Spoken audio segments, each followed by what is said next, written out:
कि इसका यह कहना है कि मैं सेनेटर बन गया तो मैं फेडरल मिनिस्टर बन के दिखाऊंगा, नहीं बना तो भी मैं कोई मुशीर का ओहदा, कोई करीबी बड़ा ओहदा हासिल कर लूंगा और मैं अपने ही मामलात ठीक कर लूंगा। बिस्मिल्लाहिर्रहमानिर्रहीम, अस्सलाम वालेकुम। यूट्यूब चैनल पर तारिक मतीन आपको खुशामदीद कहता है। सेनेट का इंतखाबी मार्का करीब आ रहा है, महाज गर्म हो रहा है, सूरत हाल दिलचस्प होती जा रही है। ऐसी सूरत हाल जिसमें कागजात नामजदगी मुस्तरद हो रहे हैं, मुस्तरद होने को चैलेंज किया जा रहा है। एक ऐसी सूरत हाल जिसमें इमरान खान साहब के बारे में ऑपोजिशन ये दावा कर रही है कि हम इस्लामाबाद की सीट मार लेंगे, इस्लामाबाद की सीट मार ली तो फिर हम ये दिखा देंगे कि हुकूमत के पास नंबर कम है, हुकूमत के पास नंबर कम है तो हमारा अगला मार्का इमरान खान के खिलाफ तहरीके अदम एतमाद, और उस तहरीके अदम एतमाद में हम पहले ही अपने ये मसल्स दिखा चुके होंगे कि इमरान खान को हम सेनेट की सीट पर इस्लामाबाद में हरा चुके हैं, तो इमरान खान को गिराना मुश्किल काम नहीं होगा।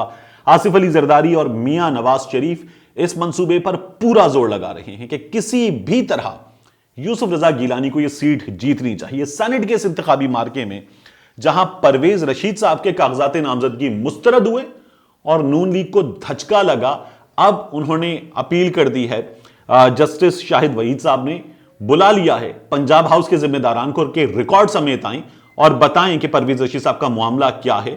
वहीं जस्टिस साहब ने यह भी कहा परवेज रशीद साहब से कि आप अगर ये आज कह रहे हैं कि आप पैसे लेके घूम रहे हैं, कोई वसूल नहीं कर रहा आपसे पैसे, इमरान खान आपको बाहर रखना चाहता है, तो जब चेकआउट किया था हुजूर तभी ये पैसे दे देने चाहिए थे। वो परवेज रशीद साहब जो हैं वो भी पूरा जोर लगा रहे हैं, मुस्लिम लीग नून पूरा जोर लगा रही है, क्योंकि एक एक वोट बड़ा कीमती है। इमरान खान साहब को वोट मिल गया है N45 कुरम का, तो पीटीआई का एक वोट बढ़ गया है। डस्का का मामला जो है वो अभी डामाडोल है, लेकिन पीटीआई जो है वो कह रही है कि हम जीत चुके हैं।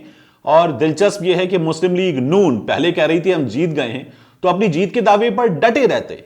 अब मुस्लिम लीग नून कह रही है पूरे हल्के में दोबारा पोलिंग होनी चाहिए, इंतखाब दोबारा होना चाहिए। यह बड़ी दिलचस्प सूरत हाल है। इस सूरत हाल में पीटीआई को भी एक धचका लगा है। पीटीआई के सैफुल्ला अबड़ो के कागजात नामजदगी मुस्तरद हो गए। सैफुल्ला अबड़ो का जैसे ही नाम लिया जाता है लोग हैरान होते हैं, कौन सैफुल्ला अबड़ो? लोग कहते हैं ये कौन है? पाकिस्तान तहरीक इंसाफ में हम इमरान इस्माइल को जानते हैं, पाकिस्तान तहरीक इंसाफ सिंध में हम आरिफ अलवी को जानते हैं, सिंध में हम अली हैदर जैदी को जानते हैं, फिरदौस शमीम नकवी को जानते हैं, खुर्रम शेख जमान को जानते हैं, सिंध में हम कुछ और दीगर लोग हैं जिनको जानते हैं। ये सैफुल्ला अबड़ो कौन है? ये कहां से आ गया है? अमीर बख्श भुट्टो को लोग जानते हैं, तो लोग हैरान हैं कि ये सैफुल्ला अबड़ो कहां से निकल आया है। अब से कुछ 6 से 7 महीने पहले मैंने एक वीलॉग किया था। यह मौका था इमरान खान साहब के लाड़काना विजिट का। इमरान खान साहब लाड़काना गए थे एहसास प्रोग्राम की एक तकरीब के सिलसिले में, और वहां जब इमरान खान साहब गए तो पार्टी के बड़ों ने इमरान खान साहब की पार्टी के लोगों से मुलाकात रखने की बजाय सैफुल्ला अबड़ो से मुलाकात करवाई थी। बहुत से लोग हैरान थे कि ये सैफुल्ला अबड़ो कौन है। उन दिनों में आपको याद होगा कि बड़ी खबरें चली कि इमरान खान साहब के लाड़काना दौरे के मौके पर करोड़ों की जियाफत हुई, बड़े खाबे तैयार हुए, 40-50 डिशेस बनी और इमरान खान साहब की आवभगत की तैयारी की गई। मैंने एक वीलॉग किया था, आपको बताया था कि तमाम तैयारियां हुई, लेकिन इमरान खान साहब ने एक निवाला भी नहीं खाया। और इमरान खान साहब जो हैं वो सैफुल्ला अबड़ो के घर ले जाए गए, खुद नहीं गए, ले जाए गए पार्टी के बड़ों की जानिब से, और वहां वो ज्यादा वक्त बिताए बगैर चले गए। सैफुल्ला अबड़ो भी बड़ा नाराज हुआ। उसने कहा कि मैंने बड़े पैसे खर्च किए थे दावत पे भी और पार्टी के बड़ों पर भी कि मेरी वजीर आजम से मुलाकात करवाई जाए, वजीर आजम मेरे घर आए, मेरा काम बने। काम बन गया लेकिन ज्यादा घास नहीं डाली गई मुझे। सैफुल्ला अबड़ो बड़ा नाराज हुआ। सैफुल्ला अबड़ो एक ठेकेदार है, इसके कागजात नामजदगी मुस्तरद हो गए। एतराज यह हुआ है कि यह टेक्नोक्रेट के मयार पर पूरा नहीं उतरता। दूसरा, इसने अपने असासे छुपाए हैं। अब इस सैफुल्ला अबड़ो की जानिब से भी चैलेंज किया जाएगा। जरा सा पहले बात कर लेते हैं कि यह आदमी है कौन, इसको इतनी अहमियत क्यों दी जा रही है। यह पाकिस्तान तहरीके इंसाफ के बहुत सारे लोगों के दिलों में खटक रहा है, बहुत सारे लोगों के दिलों में बस रहा है। तो क्यों, आखिर है क्या चीज ये आदमी? देखिए, ये एक ठेकेदार है, बड़ा ठेकेदार, ऐसा ठेकेदार जो फ्लाईओवर्स बनाता है, जो पुल बनाता है, अंडरपासेस बनाता है, बड़ी बड़ी सड़कें बनाता है, एक इलाके से दूसरे इलाके को मिलाने वाली सड़कें, ये छोटी मोटी गलियां तो लोगों के लिए एवं ही बना देता है। ये बहुत पैसे वाला आदमी है, बहुत तगड़ा आदमी है। ये पाकिस्तान पीपल्स पार्टी में लाड़काना में मोहतरमा बेनजीर भुट्टो की जिंदगी में उनके करीब होना चाहता था, लेकिन इसकी जगह नहीं बन रही थी। मोहतरमा इसको घास नहीं डाल रही थी, क्योंकि उनके नजदीक मेरिट पर ये पाकिस्तान पीपल्स पार्टी में जगह पाए ये नहीं हो रहा था। ये मोहतरमा के खिलाफ हो गया, बहुत खिलाफ हो गया। मोहतरमा बेनजीर भुट्टो की शहादत के बाद लाड़काना के सहाफी ये बताते हैं कि इसने मोहतरमा बेनजीर भुट्टो के एक फ्लैक्स पर क्लाशिनकोव से पूरा बर्स्ट मारा था। अपने दिल की भड़ास निकालने के लिए, अपनी नफरत का इजहार करने के लिए मोहतरमा बेनजीर भुट्टो के फ्लैक्स पर इसने पूरा बर्स्ट मारा। लेकिन फिर ये पाकिस्तान पीपल्स पार्टी के लोगों के करीब हो गया। वो शख्स जिसने बेनजीर भुट्टो के फ्लैक्स पर पूरा एक बर्स्ट मार दिया, वो शख्स पाकिस्तान पीपल्स पार्टी के बड़ों के बहुत करीब हो गया। वजह यह थी कि इसने माल लगाया, और पाकिस्तान पीपल्स पार्टी के बड़े बड़े बदनाम हैं कि वो शख्स जो माल लगाए उसके ये करीब हो जाते हैं, उसे नजदीक कर लेते हैं। तो ये फरियाल टालपुर के नजदीक हुआ। 2013 का इलेक्शन आया, इसने PS 37 का टिकट मांगा, प्रोविंशियल सिंध 37 का इसने टिकट मांगा। उन दिनों में ये PS 37 थी, फिर ये 2018 में PS 10 बन गई थी नशिस्त। इसको टिकट नहीं मिला पार्टी से, क्योंकि पार्टी में अपने वर्कर्स थे, लोग थे जो टिकट मांग रहे थे, मुश्किल काम था, इसको टिकट नहीं मिला। इसने आजाद हैसियत में इलेक्शन लड़ा और बहुत पैसा खर्च किया, दिल खोल के इसने पैसा खर्च किया। पीपल्स पार्टी के खिलाफ इलेक्शन लड़ रहा था तो कैंपेन भी की, पीपल्स पार्टी के लोगों की भी बुराइयां की, पीपल्स पार्टी की भी बुराइयां की। इलेक्शन हार गया। इलेक्शन हारा तो फिर पाकिस्तान पीपल्स पार्टी को थोड़ा बहुत इसने डैमेज किया और जबानी नुकसान बहुत पहुंचाया था इलेक्शन मुहिम के दौरान। यह लड़काना छोड़ने पर मजबूर हो गया, लड़काना छोड़कर यह चला गया। 2014 में, 2015 में यह समझ लीजिए कि लाड़काना से जिला वतनी इख्तियार करके सूबे से भी बाहर इस्लामाबाद में रहा। 2014-2015 इसने बाहर गुजारा और फिर उसके बाद ये 2016 में वापस लाड़काना आ गया। कुछ मामलात इसने तय कर लिए, कुछ चीजें इसने तय कर ली और ये पाकिस्तान पीपल्स पार्टी के बड़ों के वापस नजदीक हुआ, वापस फरियाल टालपुर के करीबी लोगों में शामिल हो गया। इसके शामिल हो जाने में कामयाबी इसकी इसलिए भी है कि इसका एक भाई जो है वो DSP है, इसका एक बेटा जो है वो CSS ऑफिसर है। इनकी जो कलंदर बख्श, इसका बाप जो है कलंदर बख्श, इनकी कंस्ट्रक्शन कंपनी है और वो कंस्ट्रक्शन कंपनी बड़े बड़े काम पकड़ती है, तो इसलिए ये माल लगा सकता है।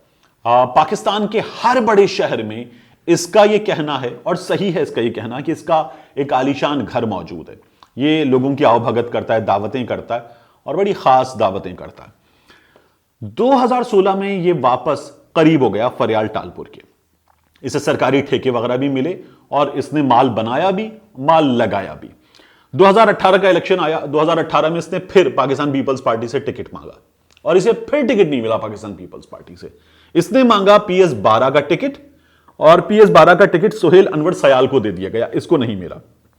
इसने फिर आजाद हैसियत में इलेक्शन लड़ा, तीसरे नंबर पर आया। अब की बार इसे कुछ वोट मिले और पाकिस्तान तहरीक इंसाफ की और JUI की जो मकामी लोग हैं उन्होंने सैफुल्ला अबड़ो को उसके माल की चमक की बुनियाद पर सपोर्ट किया। 2018 में इसने कामयाबी हासिल की इस बात में कि यह हलीम आदिल शेख और गवर्नर सिंध इमरान इस्माइल के करीब हुआ। ये कराची के, सिंध के जो सहाफ़ी हैं, खासतौर पर लाड़काना के, अंदरूनी सिंध के जो सहाफ़ी हैं, वो इस बात से बड़ी अच्छी तरह बाखबर हैं। वो कहते हैं कि ये अमीर बख्श भुट्टो को भी साइड में करके आगे बढ़ा और ये हलीम आदिल शेख और इमरान इस्माइल के करीब हो गया। इसने पैसे खर्च किए, इसने बड़ी बड़ी दावतें की, इसने उनको अपने माल की चमक दिखाई और फिर उसके बाद हलीम आदिल शेख ने जो है इसे अपने नजदीक कर लिया। इसको यह कहा कि तुम निचली सतह पर काम करो, टीम बनाओ और टीम बनाकर तुम अपने लोग सामने लेकर आओ, उससे तुमको भी फायदा होगा। इसने जो है यह काम किया और सैफुल्ला अबड़ो ने खुद को कुछ स्ट्रांग कर लिया। इमरान खान साहब जब इसके घर गए थे 6-7 महीने पहले एहसास प्रोग्राम के मौके पर, तो वहां पर इमरान खान साहब ने पार्टी के कुछ लोगों से मुलाकात की। कुछ लोग नाराज हुए कि इमरान खान साहब उनसे नहीं मिले थे और इससे इमरान खान साहब की जो मुलाकात थी वो इसके घर जाने की हद तक तो रही, लेकिन कुछ खास वक्त इसको नहीं मिला, ये लोग बताते हैं। अभी सेनेट इलेक्शन में इसने दोबारा बड़ा पैसा खर्च किया। पीटीआई सिंध के लोगों ने यह इल्जाम लगाया है कि इसने 50 करोड़ और एक कीमती गाड़ी, एक लग्जरी गाड़ी जो है वो भी एक अहम शख्सियत को तोहफे में दी है। ये 50 करोड़ उस अहम शख्सियत की जानिब से कुछ बड़ों में पाकिस्तान तहरीक इंसाफ के बांटे गए हैं और इस बुनियाद पर सैफुल्लाह अबड़ो को टिकट दिया गया, जिस पर पाकिस्तान तहरीक इंसाफ सिंध के बहुत सारे लोग नाराज हुए। इसके सिलसिले में इमरान इस्माइल साहब ने वजीर आजम से इस्लामाबाद में मुलाकात की और वहां पर यह फैसला हुआ, इमरान खान साहब को कन्विंस किया गया कि नहीं, सैफुल्लाह अबड़ो जो है उसको हमें टिकट देना है। यह भी पता चल रहा है कि उस मौके पर इमरान खान साहब जो है वो इसे पहचान भी नहीं सके थे। बहरहाल इसके टिकट पर फैसला हुआ कि इसे पार्टी टिकट देगी। अब ऐतराज हो गया है। गुज़श्ता रोज भी खुर्रमशेर जमान साहब की सदारत में एक इजलास हुआ, उस इजलास में भी इसकी मुखालिफत की गई। ये फेडरल मिनिस्टर बनना चाहता है, ये चाहता है कि सेनेटर बने, उसके बाद फेडरल मिनिस्टर बने और उसके लिए मजीद माल खर्च करने को तैयार है। उसकी रीजन यह है कि अब इसे यह पता है कि पाकिस्तान पीपल्स पार्टी की मुखालिफत में इस हद तक आगे चला गया है कि इसका बचाव इस चीज में है कि यह ज्यादा तगड़ा आदमी बन जाए। इस वक्त ये अपनी मौजूदा हैसियत में, अपने तमाम माल के साथ, पैसे के साथ, अपनी हैसियत के बावजूद भी पीपल्स पार्टी से अपनी मौजूदा हैसियत में लाड़काना में रहकर टक्कर लेने के काबिल नहीं है। तो अब सैफुल्लाह अबड़ो जो है वो और ताकतवर बनना चाहता है। इसके करीबी लोग ये बता रहे हैं कि इसका ये कहना है कि मैं सेनेटर बन गया तो मैं फेडरल मिनिस्टर बन के दिखाऊंगा, नहीं बना तो भी मैं कोई मुशीर का ओहदा, कोई करीबी बड़ा ओहदा हासिल कर लूंगा और मैं अपने ही मामलात ठीक कर लूंगा। तो यह सूरत हाल है इस वक्त सैफुल्लाह अबड़ो की। दूसरा, इस वीलॉग में जो मुझे आपसे बात करनी है वो है मामला हलीम आदिल शेख का। हलीम आदिल शेख के बारे में बाज़ ज़राए ये दावा कर रहे हैं, पीटीआई के भी और हलीम आदिल शेख की फैमिली के भी लोग ये दावा कर रहे हैं कि हलीम आदिल शेख को जेल में हमले का निशाना बनाया गया, उन पर तशद्दुद किया गया, ज़दोकोब किया गया, मारा पीटा गया। ये पीपल्स पार्टी के जराइम पेशा नाज़िर थे जेल में, उन्होंने किया। लेकिन जेल इंतजामिया का कहना है कि हलीम आदिल शेख को किसी ने छुआ भी नहीं, उन्हें हाथ भी नहीं लगाया गया। वो जेल में किसी ओपन एरिया में एक्सपोज भी अगर कुछ देर के लिए हुए हैं तो वो मिनट से कम का वक्त था। वो जेल में आला हुक्काम के दफ्तर में रहे या अपने सेल में गए, तबीयत बिगड़ने की उन्होंने शिकायत की, दरखास्त दी कि उन्हें national institute of cardiovascular diseases ले जाया जाए, दिल के अमराज के अस्पताल, वहां पहुंचा दिए गए और उनका इलाज हो रहा है। आजाद जराए जो पुलिस की खबरें रखते हैं उनसे मेरी बात हुई है, उनका यह कहना है कि इस बात की कहीं से तस्दीक नहीं हो रही कि हलीम आदिल शेख पर हमला किया गया हो, उन्हें मारा पीटा गया हो। गो के बाज लोग ये दावा कर रहे हैं कि ऐसा हुआ है, उनकी फैमिली भी शिकायत कर रही है, लेकिन इसकी कहीं किसी आजाद सोर्स से तस्दीक नहीं हो रही है। मिलते हैं इंशाअल्लाह आपसे अगले वीलॉग।